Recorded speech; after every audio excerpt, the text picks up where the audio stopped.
Hey guys, welcome back to the channel. So today I want to talk about our liberation retreat slash fast and my experience with it.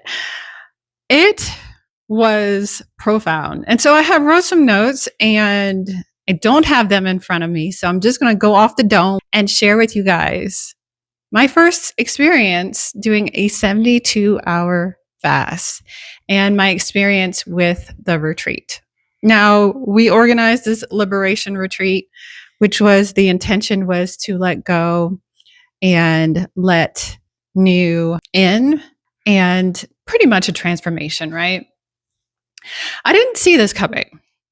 I did not see this coming. So I wanted to do this fast because I felt called to. Like I said, I had never done it before. And I did not expect for it to take me to another level, a deeper level within myself. And so I'll take you through the retreat slash fast and share with you some of the things that were revealed to me, how I felt, what I expected, I guess, and what I didn't expect. So I expected it to be really hard. Going 72 hours without food is not easy. So I expected it to be really, really challenging. I went into it with the intention of all of the health benefits that I've heard about fasting and how it has all these health benefits and how you go into autophagy and cellular repair and clean up and reset. So it was, for me, it was like a physical reset. I didn't expect for it to be a reset on all three levels when we talk about mind, body, and soul. I didn't expect that, but it was quite amazing. The fact that I was feeling called to do it, I should have expected the more spiritual side of things. I didn't expect the psychological side of things, although it's all connected, is all one. But it was such a powerful experience.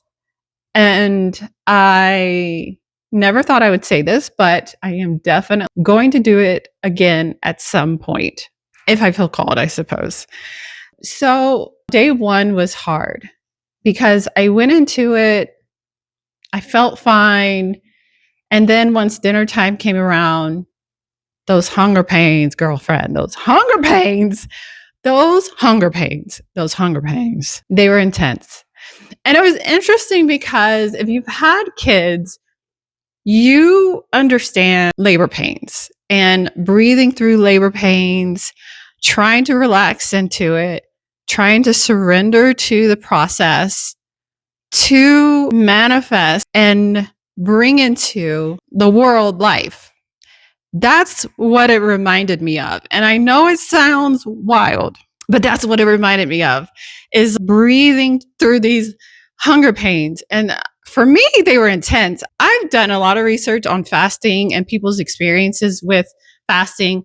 I didn't really hear about anyone talking about not labor pains, but hunger pain and that kind of thing. Now, when I did this fast, when I did this retreat, I mean, it was an in-home guided retreat. When I did this, it was intentional. It wasn't that I was going into it trying to distract myself and keep busy and all this kind of stuff. It was very intentional, journaling, getting in touch with myself and creating a space for transformation.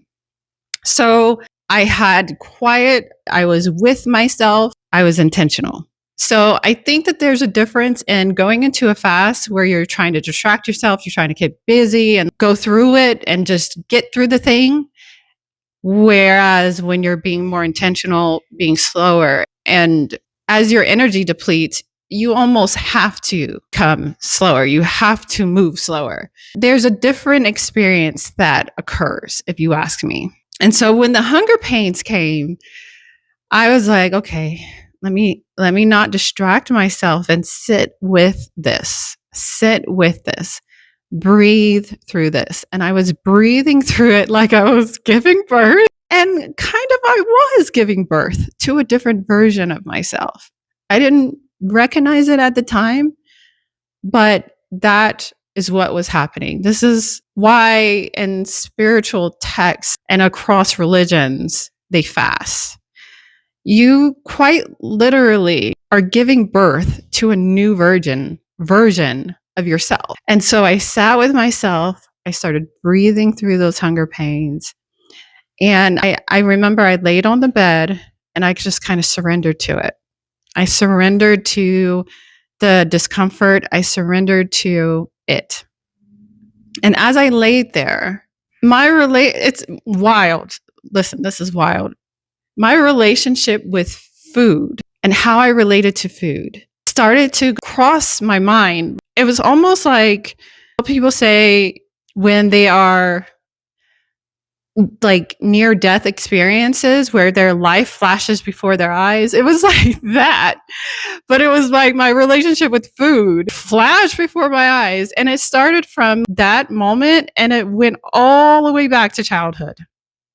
It went all the way back to childhood. Crazy. And so I just lay there on the bed. And as that unfolded, I realized some things about my relationship with food and how it was filling a void and providing comfort to me and all sorts of stuff. And it was quite fascinating. And so when I went through that experience, after that, I took a nap and then I just went on with the retreat and I didn't feel hungry. The last 2 days, day 2 and 3, I didn't have those hunger pains anymore because I feel like it's because I sat with myself. I went through it. I breathed through those hunger pains and I allowed that to emerge. And that was the intention, right? That was the intention, was to allow things to come up and emerge. Now, that wasn't the only thing that came up and emerged. Now, I was raised Christian and stuff like that. And so I understand some of the things that people talk about when they talk about the enemy is going to come up or against me or some sort of thing that they say. And I understand what that means now in this context because it was interesting. Things from my past emerged. And by things, I mean men.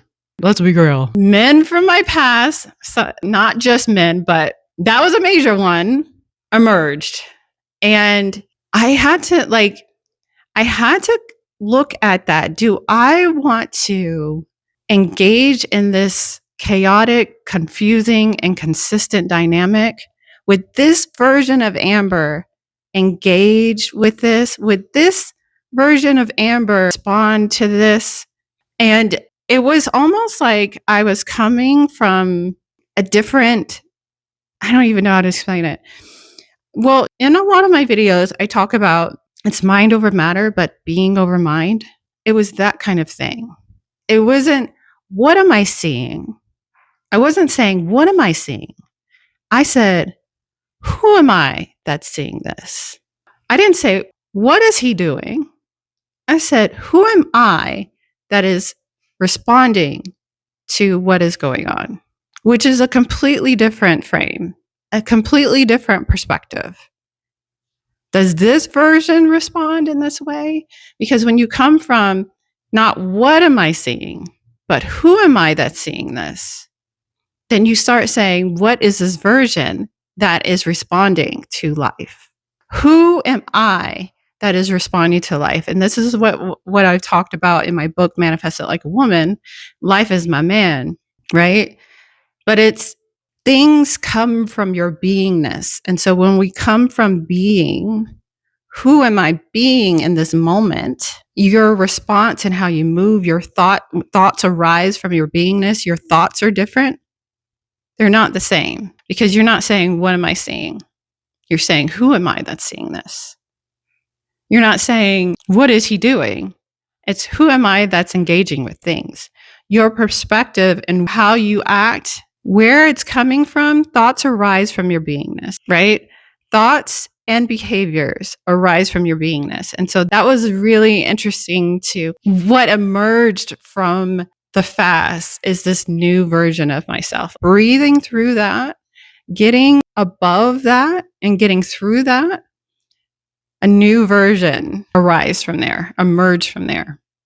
And this is the philosophy that I talk about on 719 Style is when I talk about 719 style, I talk about interior design plus personal style equals lifestyle, life as style.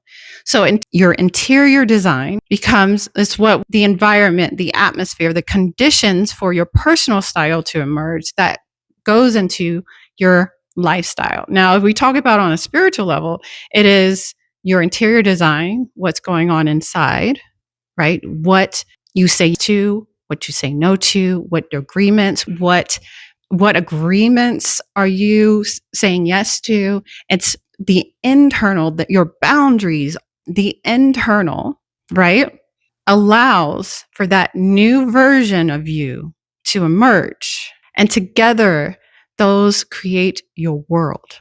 So it's this interior design. And when I talk about style, interior design becomes the portal, your home, that sacred space, your home that you create becomes the portal for your personal style to emerge, to create your life as style.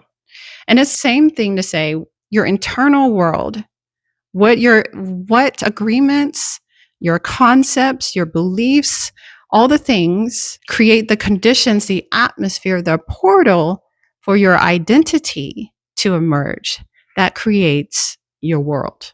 And so it was this interesting thing. What arose? And I said, who am I that's engaging with this? Because the version of me, this don't belong here. She doesn't engage with this kind of stuff. She doesn't engage with inconsistency. She doesn't engage with the bullshit. That doesn't belong in my world. And that was really, really interesting to just have that clarity. And that was another thing that they talk about on a physical level. When you're fasting, you get mental clarity. Yes, mind, body, and soul, right? Mental clarity. So the physical, psychological, we're getting more clear.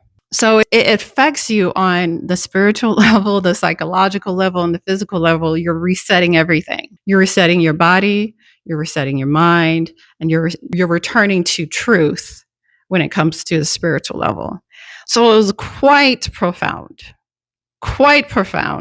And I didn't really understand how powerful it was going to be.